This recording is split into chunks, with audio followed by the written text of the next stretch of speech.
அனைவருக்குமே வணக்கம். சற்று முன் கிடைத்திருக்கக்கூடிய ஒரு மிக மிக முக்கியமான செய்தி ஒன்று வெளியாகி உள்ளது.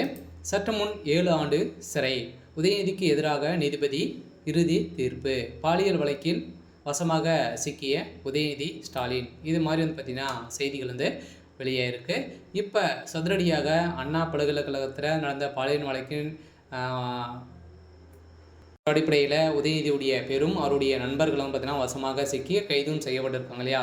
இப்போ அவருடைய நண்பர்கள் கொடுத்த வாக்குமூலத்தின் அடிப்படையில் தான் இப்போ மாணவி புகார் கொடுத்த அடிப்படையில் இப்போ மாணவி கொடுத்த வாக்குமூலத்தின் அடிப்படையிலும் இதுவரை நடந்தது அனைத்துமே பார்த்தீங்கன்னா ஒரு அனைத்துமே திமுகவுடைய ஆட்டம் தான் அப்படின்ற மாதிரி நீதிமன்றம் வழங்கியிருக்காங்க. இதன் அடிப்படையில் இப்போ பாலியல் வழக்கின் அடிப்படையில் உதயநிதிக்கு எதிராக இப்போ பார்த்தீங்கன்னா அவருடைய நண்பர்கள் சிக்கியிருக்காங்களே, அவர் கொடுத்த வாக்குமூலத்தின் அடிப்படையில் இப்போ நீதிமன்றம் பாலியல் வழக்கில் இறுதி தீர்ப்பு வழங்கியிருக்காங்க. அந்த சார் யார் அப்படின்ற மாதிரி ஒரு பெரிய கேள்விக்குறியாகவே இருந்திருந்த நிலையில் இப்போ தமிழகத்தில் பெரும் பரபரப்பை ஏற்படுத்தியிருக்கு.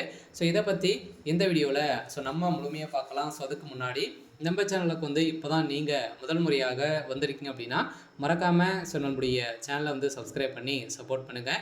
வாங்க வீடியோக்குள்ளே போகலாம். பார்த்தீங்கன்னா உதயநிதி ஸ்டாலின் அவர்களும் பார்த்தீங்கன்னா ஏற்கனவே பாலியல் வழக்கில் அவருடைய பேரும் அடிபட்டு இருந்தது இல்லையா. இதை தொடர்ந்து 5 மாதங்கள் கழித்து இன்று தீர்ப்பு வழங்கப்பட்டு இருக்குது. இந்த தீர்ப்பின் அடிப்படையில் சென்னை அண்ணா பல்கலைக்கழக மாணவி தெரிவித்த பாலியல் குற்றச்சாட்டில் கைது செய்யப்பட்ட ஞானசாகர் எதிராக வழக்கில் சென்னை மகளிர் நீதிமன்றம் பார்த்தீங்கன்னா இவருக்கு 30 ஆண்டுகள் பார்த்தீங்கன்னா சிறை தண்டனை வழங்குறதாங்க இல்லையா.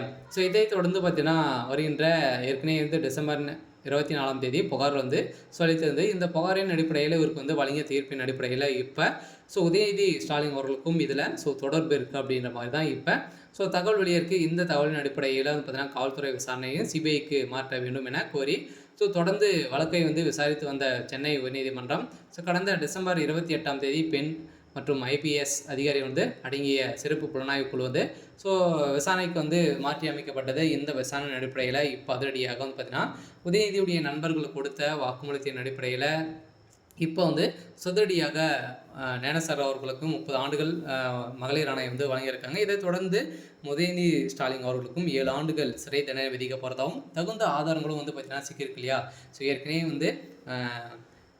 உதயநிதி ஸ்டாலினுக்கு எதிராகவும் பார்த்தீங்கன்னா நிறைய வீடியோக்களாலும் பார்த்தீங்கன்னா வீடியோ இருந்துச்சு. இந்த வீடியோக்கின் அடிப்படையிலும் அதே மாதிரி அவருடைய நண்பர்கள் கொடுத்த வாக்குமூலத்தின் அடிப்படையிலும் உதயநிதி ஸ்டாலின் அவர்களுக்கு எதிராக நீதிபதி தீர்ப்பு வழங்க போகிறாங்க. இந்த தீர்ப்பின் அடிப்படையில் உதயநிதியுடைய கதை ஒட்டுமொத்தமாக முடிய போகுது. சரி, ஓகே. இன்னைக்கான அப்டேட் இதுதான். மறக்காமல் நம்மளுடைய சேனலை சப்ஸ்கிரைப் பண்ணி